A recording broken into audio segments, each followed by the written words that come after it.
to the Bermuda Construction Safety Council members,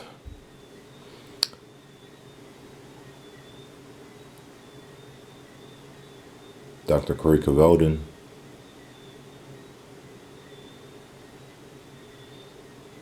and our featured guest speakers. I'd like to give thanks to His Excellency the Governor, George Rankin, the Honorable Premier, David Burt, the Minister of Safety, Dwayne Keynes, and Commissioner of Police, Stephen Corbishley. We meet today to consider questions of great moment. COVID-19 has demonstrated to the world its aggressive intentions. It has already infected Asia, Africa, Europe, and the Americas. And on top of that, it has reached our shores and claimed the lives of our very own citizens. Furthermore, overseas racial tensions have erupted from peaceful into violent protests. At the same time, we are here preparing for an upcoming global recession, all while facing the beginning of a hurricane season. Sirs, I believe these are all just causes for our summit.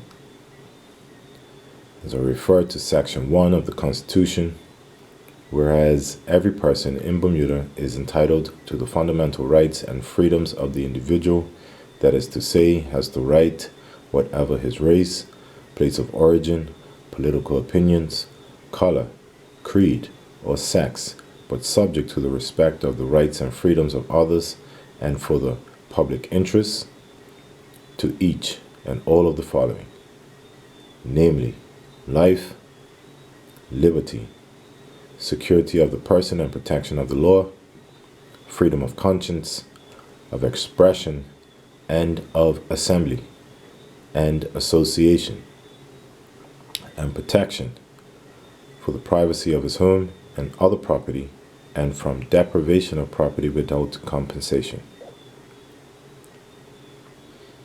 As part of our national identity, it is imperative that we continue communicating with each other, educating ourselves, and assessing the risks involved with our health, safety, and our environment,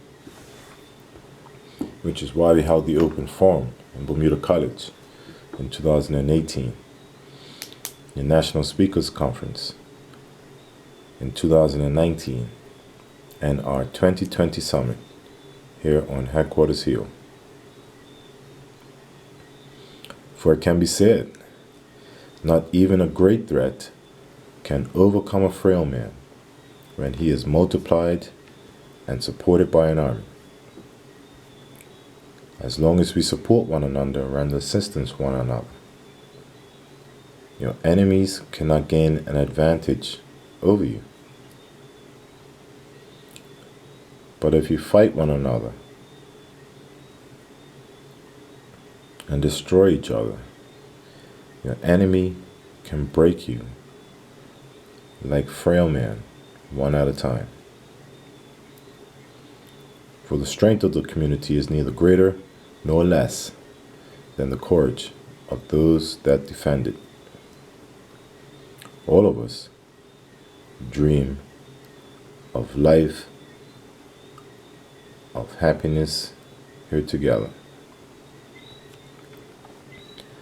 Let us not pass from our memories those that have sacrificed their lives so that we may live free.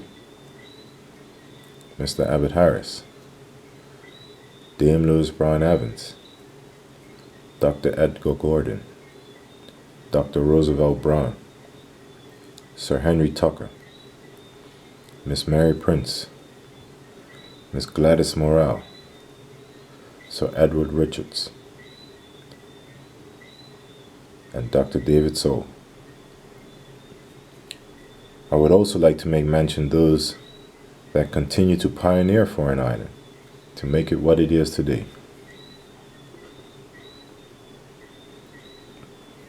Sir John Swan, Dame Pamela Gordon, Dame Jennifer Smith, Mr. Alex Scott, Dr. Ua Brown, Mrs. Paula Cox, Mr. Craig Cannonier, Mr. Michael Dunkley, and all of us admire and support the dedication and perseverance of our Honorable Premier, David Burke.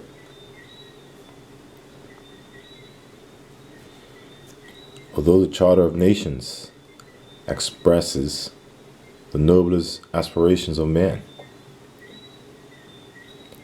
abjuration of force in the settlement of disputes between states, the assurance of human rights and fundamental freedoms for all, without distinction as to race, sex, language, or religion, the safeguarding of international peace and security. However, as I said in the open forum, race is defined by language.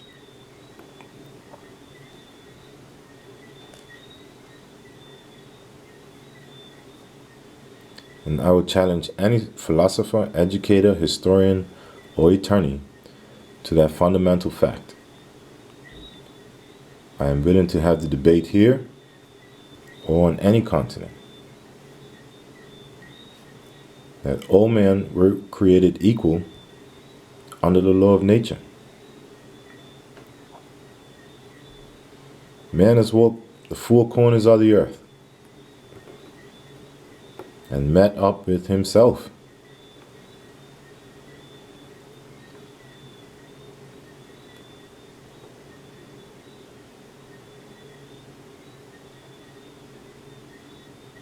In any building,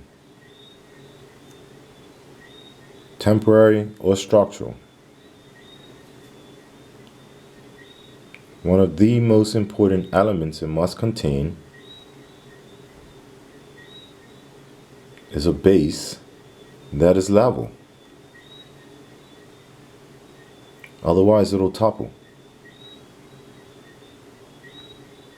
And if anyone does not understand the definition of the word, they must first admit it to themselves.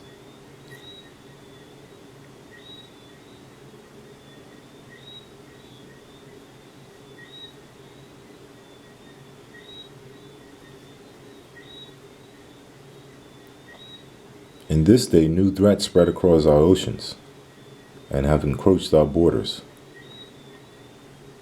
Therefore, a new time of cooperation is required to ensure the growth and stability of our community. An economy that was stabilizing has now been dealt the card of a global pandemic.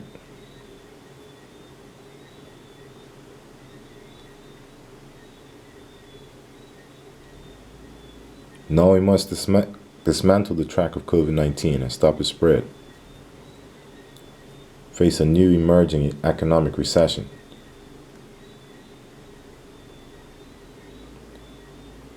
And prepare for a hurricane season.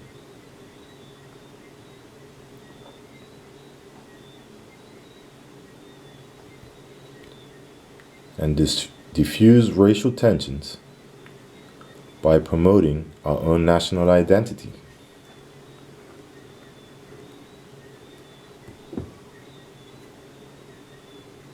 If we are to return back to work, to seek prosperity, freedom, and peace, and the dream of a life of happiness here together.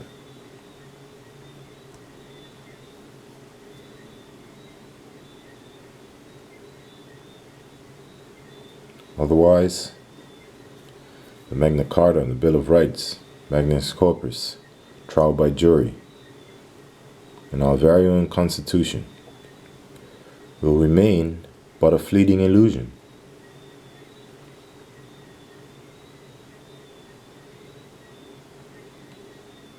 unless we turn those words into deeds.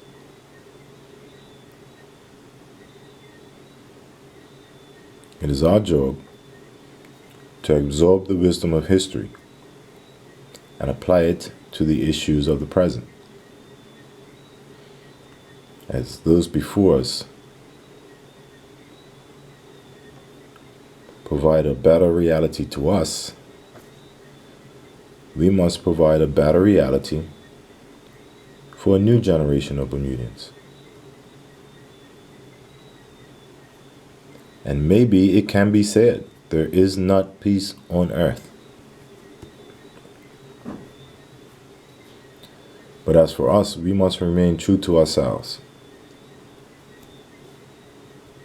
Bermuda is another world.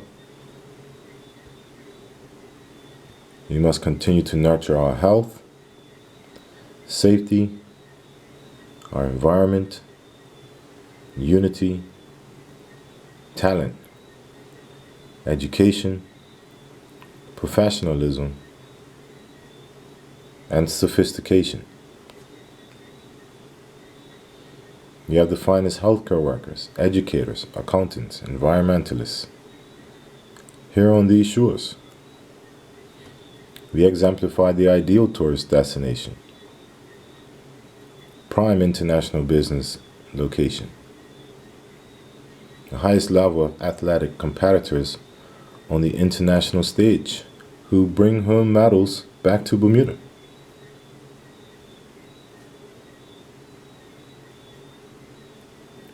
For I believe that our close affinity will serve to be our strengths, and our values will be uplifted.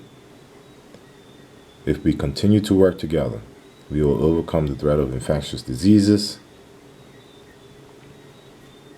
diffuse racial tensions, restore economic productivity, and survive yet another hurricane season. And we'll be able to continue to lead in the direction of the just.